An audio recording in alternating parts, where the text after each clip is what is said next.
All right, well, greetings to week 5. This is lecture 1 of week 5, which was lecture 10 altogether. So last week we ended with a few assignments and an interview with Alan Sutherland, from one of the directors from Shepherd Community Center in Indianapolis, which is a multicultural, compassionate ministry center in the heart of one of the most underserved, disadvantaged neighborhoods in Indy.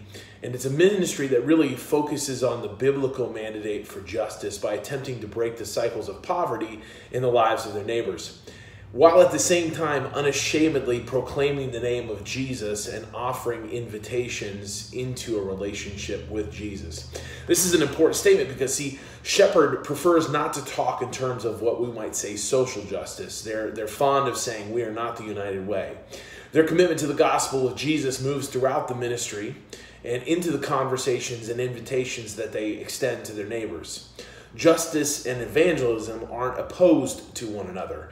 They're seen in this multicultural environment as inextricably tied to one another. They recognize the physical barriers present in the lives of their neighbors, the relational barriers present in the community of diversity, and by intentionally standing alongside their neighbors in substantive and redemptive ways, they're giving voice to be able to proclaim the good news of Jesus. And I thought Alan's insight was invaluable to this class. And at the beginning of next week, you will hear an interview with another young man, a student of mine here at Olivet, who has come to study in ministry from India, but whose family has navigated, as leaders in the church and seminary, the multicultural world of India, Sri Lanka, and Bangladesh. But during this week's lectures, I want to take a few moments and sort of respond to one of the texts assigned for this course. It's a text that I'll continue to assign, but not without a sense of dialogue and pushback regarding some of the points made in the text. The text for my response is "The Wolf Shall Dwell with the Lamb" by Eric Law. This week's lectures will look at 3 dynamics that we're continuing to build upon and that I believe dovetail well with the direction of our readings. In the first lecture, we're going to look at a robust Christology, especially in light of Law's use of the cross and resurrection among the powerful and the powerless. In the second lecture, we're going to discuss the nature of good newsing people, which is known as evangelism or mission, within the context of multicultural settings. And third, we're going to explore the nature of power, a theme that continues to emerge through this class, through our lectures and our readings. But we're going to seek to define power in ways in which the American Western mindset often leads practitioners to lead from a position of power. First, let's look at a theological rebuttal of Law's proposal. Now, I want to state on the front end that I have great respect for this text and for the work the Law has done in multicultural settings. Much of his information, I believe, is helpful to us when practically approaching settings where the dynamics of power are already laden with presuppositions, position, and posturing. But about midway through the book, he takes a turn that theologically, I believe we would do well to consider the implications. Now, in discussing the difference between the powerful and the powerless, Law wants to suggest that the ways in which these dynamics should shape the theological trajectory among these groups. He suggests that among whites, we ought to focus on the theology of the cross, the giving up of power and the willingness to suffer. He then suggests that for people of color, we might first start at the point of the resurrection empowerment. In fact, he writes these words on page 57. "It is equally dangerous to teach people of color the theology of the cross. Many white missionaries whose spirituality is grounded in the cross naturally want to preach and share it in their evangelizing work. However, preaching salvation that came from choosing the cross to a group of already powerless people reinforces their perception of their powerlessness. As a result, some powerless groups actually believe that suffering is a good for them and that suffering is a part of their salvation." Again, I appreciate Law's sensitivity to the context of theology's proclamation. However, I struggle with this either-or scenario. Now, I understand that Law, later in his text, understands the dance between powerlessness to empowerment for whites, and then ultimately the dance of empowerment to powerlessness for people of color. However, I still worry that perhaps our understanding of the cross and the resurrection in this conversation is a bit too flat, lacking the texture and the richness of a robust Christology.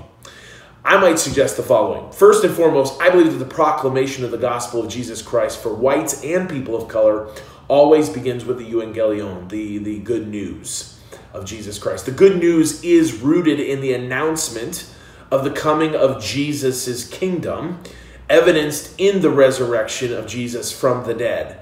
This wasn't a triumphalist celebration for the powerful, neglecting what had happened on Good Friday. One might say that the resurrection is a threat to the powerful.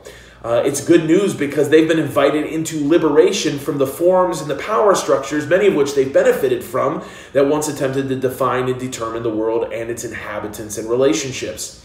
This good news was the belief that because of what happened on that Sunday, the whole of the world was made different.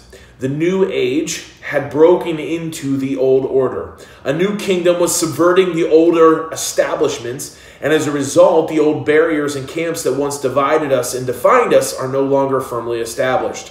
This new kingdom, demanding unbridled allegiance, demands one to surrender prior identities that would have served as a reason for division and bigoted difference.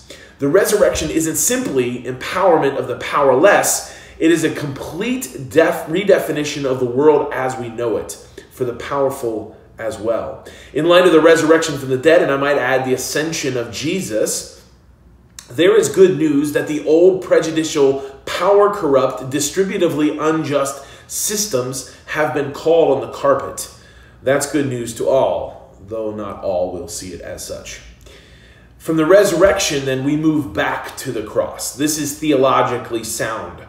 Had the resurrection not happened, the cross would have been nothing more than an unjust tragedy, to be found on the pages of history's examples of how those prophetic voices of change are often mistreated and sometimes killed. However, in light of the resurrection, the church then reflects back on the nature and the meaning of the cross. This takes us immediately into a theologically loaded conversation on the atonement. What was Jesus accomplishing on the cross through his suffering? Much of the Western church has made the atonement a one-dimensional penal substitutionary theory. Our sins are exchanged for Jesus' righteousness. This is at worst turns the cross into a transactional event. However, a closer reading of the Gospels reveals that the cross is more than just forgiveness of the sins, in the sense of a get-out-of-free-hell card. It is viewed as early as Colossians chapter 2 as a cosmic event in which the powers and principalities of darkness, powers that often enslave humanity into violence, prejudice, superiority, and all forms of sin that have overcome and been defeated, along with the national, political, and religious identities that divide us. The resurrection bears witness to the cosmic victory on the cross, and the cross of Jesus Christ in a robust theology points to several different elements. First, it's an unwillingness to play the world's games by its own rules. Jesus' willingness to suffer refuses to play the tit-for-tat that is the myth of redemptive violence. He refuses to treat power as an ontic element to be bandied about with the flair of coercion and domination. Instead, he opts to reveal power in terms of redemptive love, embodied in suffering concern for a world gone awry. Second, Jesus suffers on the cross in unity with the victims of unjust treatment. The theology of the cross of the oppressed isn't merely an attempt to train them that suffering is a spiritual good, a Marxist opiate for the masses, if you like.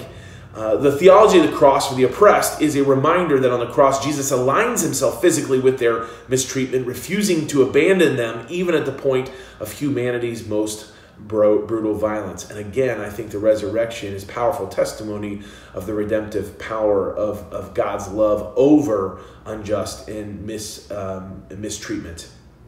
And third, even on the cross, Jesus is reminding both the oppressor and the oppressed how quickly we can turn on one another. There on the cross, we witness a scene with two criminals, both of whom are suffering and are still caught in the power structures of the world, as the one criminal attempts to leverage whatever remaining dignity he has to stand over and above the other two. This has been my experience, has been the case even amongst the oppressed. We are wired in our sinful state to seek to stay one ladder rung higher than those we assume are lower than us. I once sat with a gentleman who was a mix between black and Mexican, and as we talked one day, he said, no matter how low I feel like I am, someone is always reminding me that I am one step lower than them. And so there is this sense that even amongst the underserved, underprivileged, and oppressed, that there is still a hierarchy of domination that the cross wants to call into question. And that happens even among people of color. There's these often neatly divided worlds of oppression and bullying and dignity stealing, still requiring the witness of the cross. And fourth, not to mention that the cross teaches us that at its foot, everyone is on a level playing ground. I know that sounds theologically trite and cliche, but it is true. There at the foot of the cross, the poor and the rich, the strong and the weak, the politically influential and the meager are all positioned with their eyes up towards Jesus. And fifth, and I think this one is also important. When Jesus calls his disciples to take up the cross, this isn't a call to random suffering or even first and foremost the abandonment of power, though in his calling them to deny themselves, he's inviting them to recognize that whatever power they do have isn't to be used for their own benefit. Instead, taking up the cross locates the cross within the redemptive story of Jesus. The cross was the burden of salvation Jesus was to carry for the redemption of the world. A redemptive act that defeats the powers that have long kept humanity captive to idolatrous and unjust ways of being in this world, making forgiveness the primary way of existing now in a world that stands in light of the resurrection and in the shadow of the cross, both concurrently. When Jesus calls the disciples to take up their cross, he's inviting them, powerful and powerless, into the same burdened ministry that he himself took part of, almost as though unity is discovered and found within mission, that we will talk about again in lecture 2 for week 5. And the last theological point that I might make is one that we've already discussed. Law's either-or entry point theology forgets the necessity of the incarnation. The incarnation is the self-emptying of the Godhead in love for the sake of the world. When Jesus disrobes and takes up the basin, this is the point in which he disrobes all power structures that forget that self-giving, holy love is the most redemptive way of being among others. Likewise, it is the posture of the incarnational Jesus among the other that forces us to redefine and our relational postures towards the other. Again, I appreciate the work of Law that he's done here. However, I would suggest that his flattened either-or theology of cross and resurrection fails to draw upon the richness and texture of a robust Christology that takes seriously the incarnation, his life and teaching, his kingdom announcement, the cross, the resurrection, the ascension, and his promised return. The cross is not a tool that is leveraged to keep the powerless in their place, no more than it is a tool to tell the powerful to just wait your turn. The cross sensitizes us to the suffering in this world, either as one who knowingly or unwittingly perpetuated on others, or as one who is finding unity with God as those who have suffered unjustly. The cross as the burden of salvation for a broken, desperate world is the point of God's cosmic victory over the powers and principalities that keep us captive to idolatry of power and the unjust use of it. And the cross is the point of God's gift of forgiveness, redefines humanity as a beloved community of forgiveness. Those that live by gratitude into a new world order called the kingdom that subordinates our privilege to his call to a basin and empowers the voiceless to stand alongside the once perceived powerful with basin to serve the world for the sake of the kingdom. Now that we've filled out a robust Christology in lecture 2 of week 5, we will look at the implications of this for cross-cultural evangelism.